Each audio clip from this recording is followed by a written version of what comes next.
No one ever asked her name. Everyone just called her the cleaning lady. On the 34th floor of Goldwyn International, Eloise Merrick moved like a shadow, quiet, precise, almost invisible. Her pale blue-gray uniform had lost its original shine. Her shoes were worn out, and her hands were rough from years of work.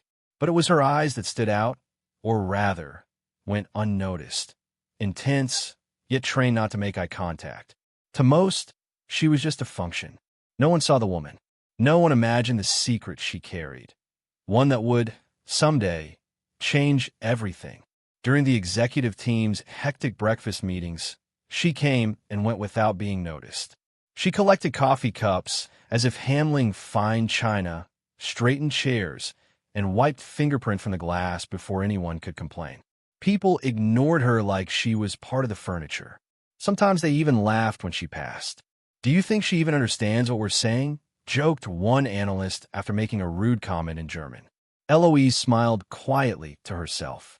She understood perfectly, and she could have replied. But she chose silence. She heard everything. Always. In English, Spanish, French, Japanese, German, even Italian. Not because she was nosy, but because listening had become her shield and, at times, her weapon. Every language she learned was a form of resistance. A way to stay alive in a world where no one cared to ask where she came from. And she came from far, literally and emotionally. She had lived in 5 countries, taught at universities, spoken at international conferences. But no one here knew that. No one cared. To them, she was just the cleaning lady. During her coffee breaks, she read Mandarin newspapers with Italian podcasts in her ears. Her coworkers thought she was strange. Most avoided her. There was something about her that made people uncomfortable. Maybe it was the way she didn't feel the need to impress anyone. Eloise had learned to be invisible in order to survive. But even invisibility has its limits. And hers was close. She was simply waiting for the right moment. Because every pain, every humiliation, every unfair judgment eventually meets its reckoning. And that moment was near. Goldwyn International was the perfect portrait of a corporate elite blinded by appearances. Young executives strutted around in tailored suits, talking loudly, gesturing too much, laughing at their own inside jokes. They thought they ruled the world because they ruled spreadsheets. Some even left cups on the floor on purpose, just to make her bend down and pick them up. "She probably doesn't even speak English," scoffed a marketing manager once. Eloise cleaned right beside her, head down, but mind sharp, translating every insult into 3 different languages just out of habit. On a cloudy Tuesday, something happened that would mark that floor forever. One of the analysts bumped into her without saying sorry. Eloise fell, papers scattered across the floor, and she heard muffled laughs. "Oops, sorry," Madam Multilingual mocked an intern. She picked everything up without a word. But in that moment, something shifted in her eyes. It wasn't resignation anymore. It was focus. Those who truly know silence can tell when it starts to become dangerous. And Eloise was about to prove that the harshest lessons are the ones you never see coming. In the back of the break room, there was an old wall covered with notes and quotes. One yellowed piece of paper, handwritten and curled at the edges, read, "Greatness doesn't shout. It whispers in silence." Eloise had pinned it there on her first day. No one ever noticed.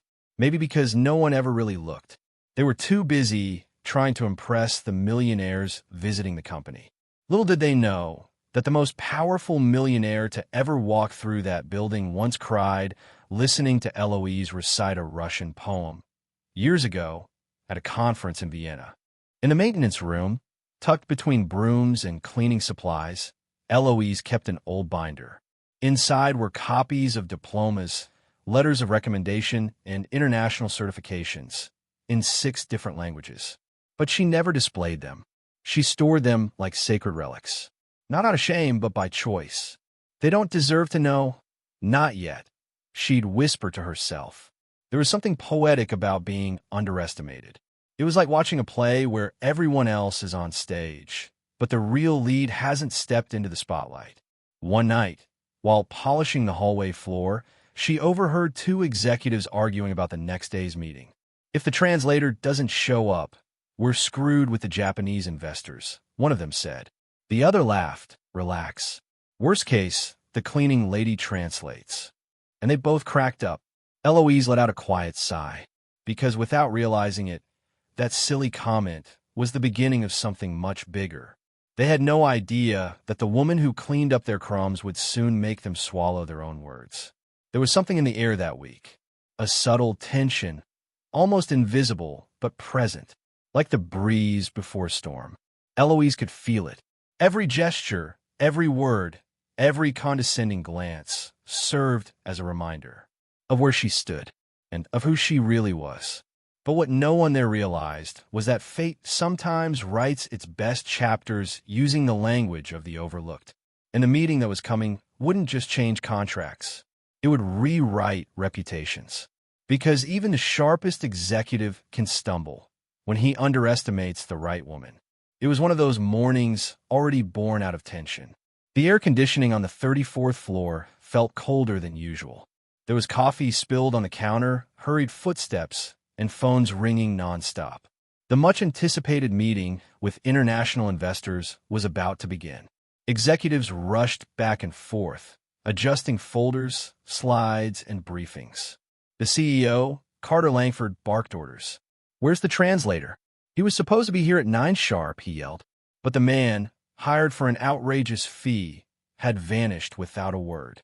And the clock kept ticking. Across the room, eyes lowered but ears alert, Eloise Merrick quietly gathered the dirty mugs from the presentation rehearsal. It was as if she were invisible, and yet somehow present everywhere. As she moved between tables and chairs, she overheard snippets of conversation in Japanese, French, and German. The investors, all demanding high-profile millionaires, were already getting frustrated. "Americans are always unprepared," one of them muttered with disdain. Another, in German, questioned if this was really happening. A Belgian, smirking in French, said, "Maybe the cleaning lady understands us better." And they all laughed. Eloise stayed calm, silent, but her eyes, though cast downward, sparkled for just a moment. She knew that feeling, the mocking laughter, the disguised humiliation, the way people looked down on someone who didn't fit their mold.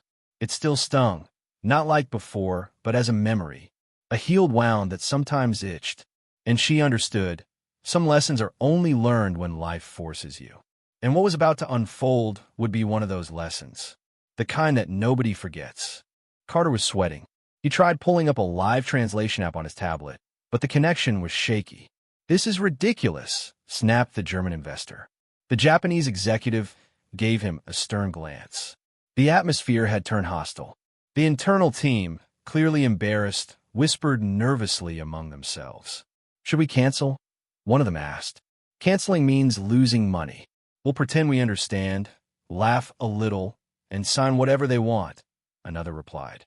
Meanwhile, Eloise, now picking up the last of the napkins, slowly approached the investors' table. And that's when everything changed. One of the men, visibly bored, made a snide comment in French, assuming no one in the room could understand. "Il sont impitoyables. Même la femme de ménage est plus utile que eux." Translation: "They're so pathetic. Even the cleaning lady is more useful than they are." Eloise stopped, looked straight at him, and with a calm but steady voice, she answered, also in French, "Je vous remercie pour le compliment. Mais je préfère être utile en silence que brillant en vain." The room froze. The Belgian investor's eyes widened. The CEO turned pale, and in turn dropped his glass. "You speak French?" Carter stammered, his voice cracking. Eloise didn't flinch. She straightened her back, removed her gloves, and answered, "French, German, Japanese, Mandarin, Spanish, and Italian." And she switched fluently between each language as she spoke. There was no arrogance in her tone, just grace, truth, and above all, the weight of someone who had carried a secret for too long, waiting for the right moment to use it. What followed was almost poetic. The sound of masks falling, of realizations dawning, and, most of all, the sound of shame. The executives looked at each other, trying to make sense of what had just happened. Some froze in disbelief. Others looked quietly relieved. But most simply felt the invisible blow delivered by a woman who, without raising her voice, shattered everything they thought they knew. "I can help facilitate the meeting, if you're still interested," Eloise offered gently. No one dared to say no. Carter, unsure of what to say, simply nodded. The investors gradually returned to their seats. What had started as a looming disaster was slowly being salvaged. Eloise, calm and precise, began translating, clarifying technical terms, and smoothing over the tension. The room, once on the brink of collapse, now flowed with ease.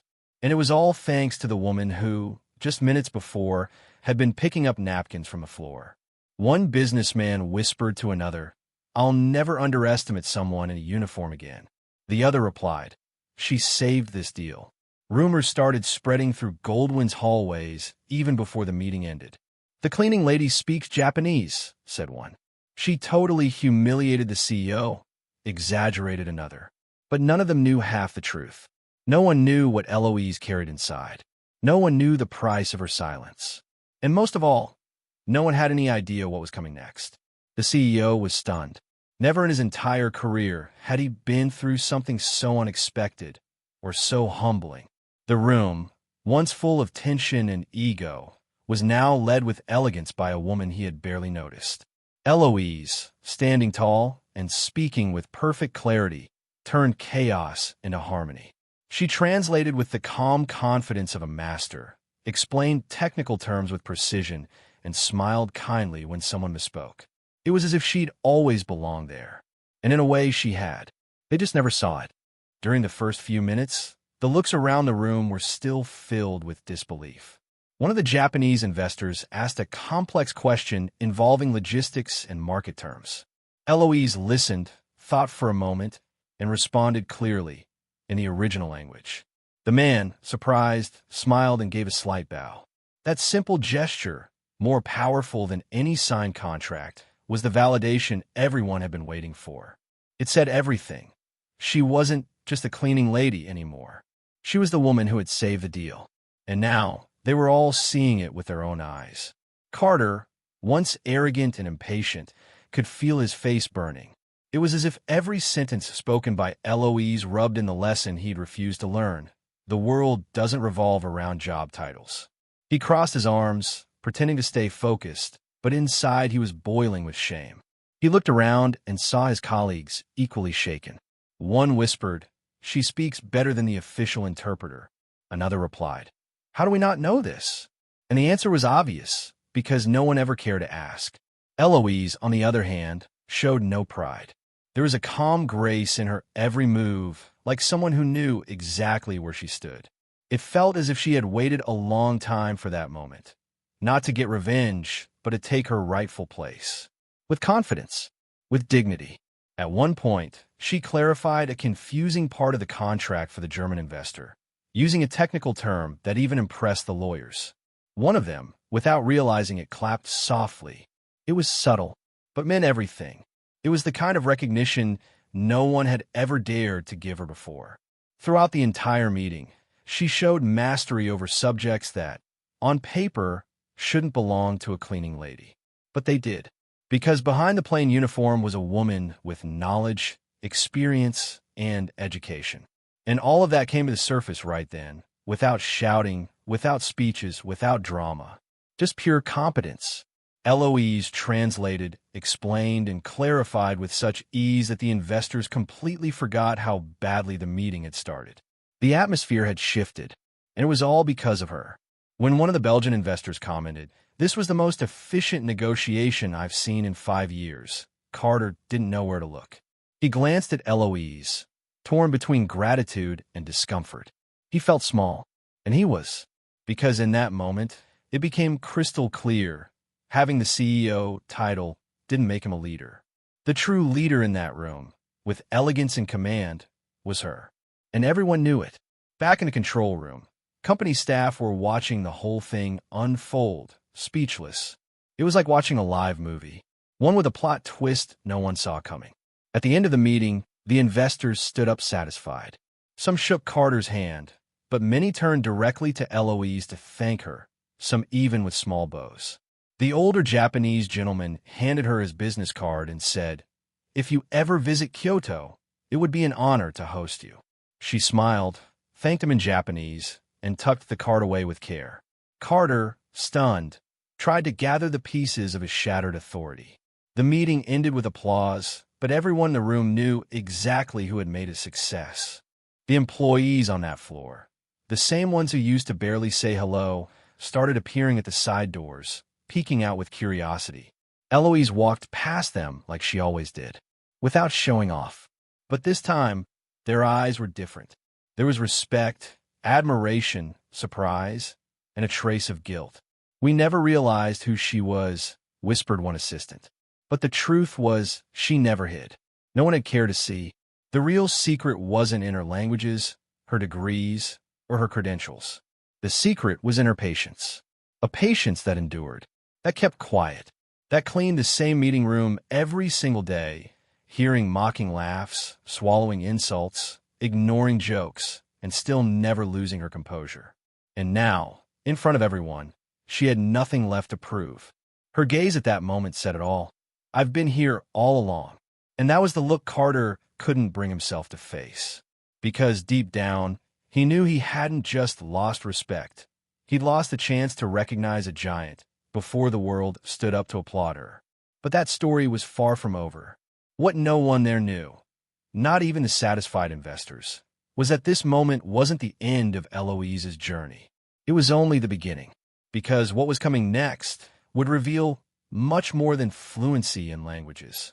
It would reveal her past, her pain, her strength, the kind of strength it takes to start over from nothing and still rise with dignity.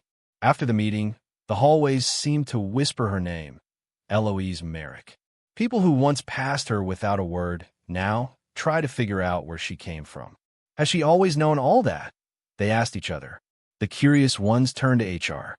Others started digging through the company's social media, trying to find any trace of her. Like suddenly, everyone needed to solve the mystery they had ignored for so long. But what no one expected was that Eloise's greatest secret wasn't a language. It was a tragedy. The interns in the marketing department were the first to uncover it. While searching her full name, they found old articles from a European university. Professor Eloise Merrick leads International Linguistics Conference in Vienna, read one headline. There were photos of her, young, vibrant, standing beside renowned researchers from around the world.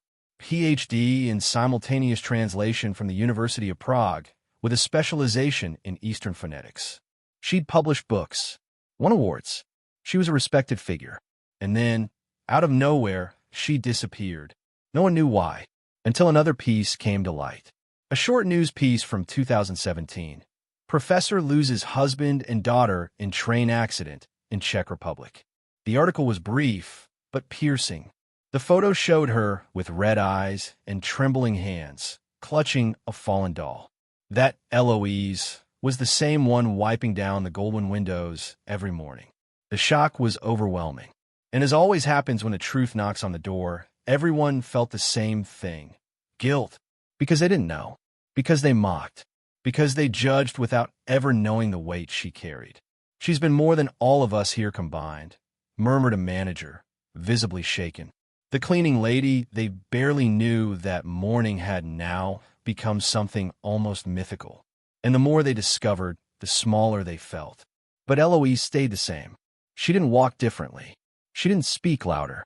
She kept picking up empty cups, mopping the floors, smiling softly. She knew she was being watched, but she also knew she owed no one anything. No explanations, no revenge, no spotlight. In the cafeteria, where she had always sat alone, invitations started to appear. "Want to have lunch with us?" asked two employees awkwardly. She smiled and thanked them, but chose her usual table. Not out of pride, but out of memory. That was where she'd spent her hardest days, where she cried silently, where she thought about giving up, where she remembered her daughter, where she prayed.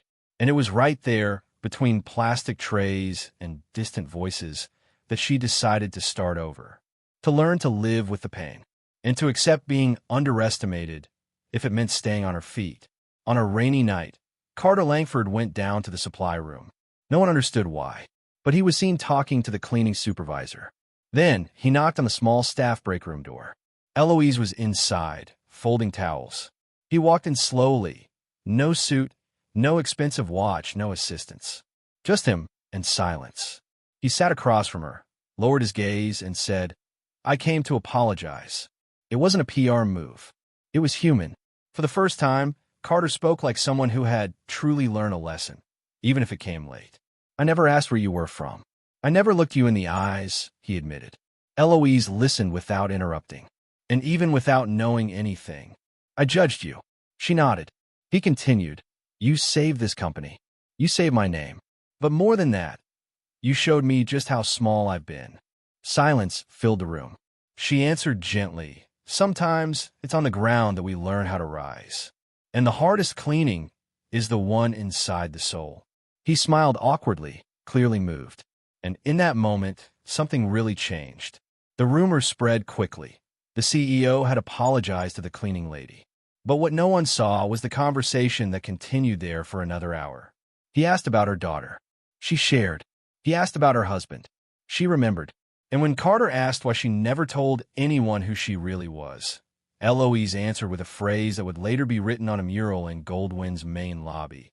"Wisdom doesn't always wear a suit."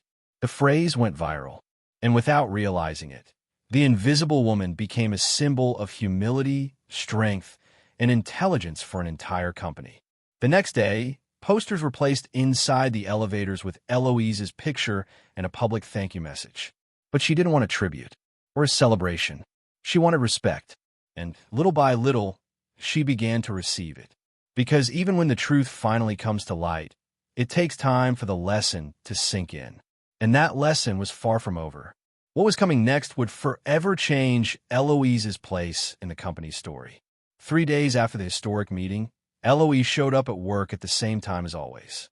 Her badge still read cleaning, but something in the air had shifted. Coworkers waved at her shyly. Smiles appeared where there used to be indifference. And when she walked into the break room, a bouquet of flowers sat on the table, alongside a note signed by over 30 employees. It read, "Thank you for teaching us more than any training ever could." She read it, smiled softly, and slipped the card into her coat pocket. Because for her, the gesture meant more than any formal praise. Later that morning, the CEO's assistant came down to the cleaning department with an unusual message. "Mr. Langford would like to speak with you. Could you come up, please?" Eloise washed her hands, took off her apron, and went upstairs with the same quiet grace as always. When she walked into the bright, spacious office, she was greeted with a genuine smile. "Good morning, Mrs. Merrick. Please have a seat." For the first time, he didn't speak in a rush. He didn't speak down to her. He spoke like someone who truly respected her, like someone who finally understood her worth. "After everything that's happened," Carter began, "it's only right that we acknowledge what you represent to this company." Eloise listened, without interrupting. "That's why we'd like to offer you a new position, one that matches your talent, your experience, and your story. We'd like you to become Goldwyn's international relations consultant." There was a moment of silence. Not of surprise, but of confirmation. Because deep down, she knew this day would come. And still, she made a point to look him directly in the eyes before answering. "It's not about job titles, Mr. Langford. It's about respect." He nodded. "And it's not about where you are. It's about who you are, even when no one's watching." Her words echoed in the room like a quiet reminder. Eloise accepted the position, but with one condition, that she could still be herself. That her past wouldn't be erased by suits and boardrooms, but instead, that her story would be used as an example. And so was agreed. The following week, she moved into her new office with a view of the city, but kept her old broom leaning in the corner, just so she'd never forget where she came from. From then on, her name became part of new employee orientation. "Learn the story of Eloise Merrick," said the slides. But no presentation could capture what she had truly lived. Only those who saw her up close understood that her strength wasn't in her words. It was in her silences, in her eyes, in the way she moved, and most of all, in how she treated everyone the same. From the interns to the CFO, Because when you've been overlooked for so long, you never forget how powerful it is to be seen. At the first international conference after her promotion, Eloise was applauded by investors from several countries. And the CEO, who once barely knew her name, now introduced her with pride. "She taught us more than any MBA ever could," he said during his speech. But for Eloise, the real recognition was in the small things, the elevator ride where no one looked past her anymore, the warm "good morning" from the security guard, the coffee left on her desk, and the respect that now filled every hallway of the company. Because when a lesson is real, it doesn't just change a place. It changes people. And even though many didn't know, behind all that strength were scars too. Old wounds that sometimes came back as nightmares or quiet pauses. But she didn't hide them. She shared them. It's important that people see I have fears too, because that's what connects us. And that's what made Eloise Merrick more than a consultant. She became a symbol, a woman who had overcome it all without losing her tenderness. And even after everything, she still believed in love, in kindness, and in the life-changing power of second chances. On the top floor, next to the elevator, there's an old mirror. On it, a small inscription written by her reads, "Life may knock you down, but if you know who you are, you'll always get back up." And in front of that mirror, cleaning ladies fix their hair, receptionists touch up their makeup, and managers straighten their ties. Everyone sees themselves, and everyone remembers, no matter how hard the world tries to erase you, those with a real story will always shine. And in that mirror, every single day, new employees learn that there's more power in a humble soul than in any golden badge. To the world, she became a symbol. But to herself, she was just Eloise, the woman who chose silence over vanity, the one who turned humiliation into a lesson, who taught us that sometimes the most beautiful secrets are hidden in the people no one ever notices. And it all started with a meeting, a dirty coffee cup, a single sentence in French, and a kind of courage no one saw coming. The world kept spinning. But what truly shifted were the eyes of those who finally learned to see beyond the uniform. Like this video if her story touched your heart. Subscribe to the channel for more emotional stories with powerful twists. Drop a comment below. Where are you watching from?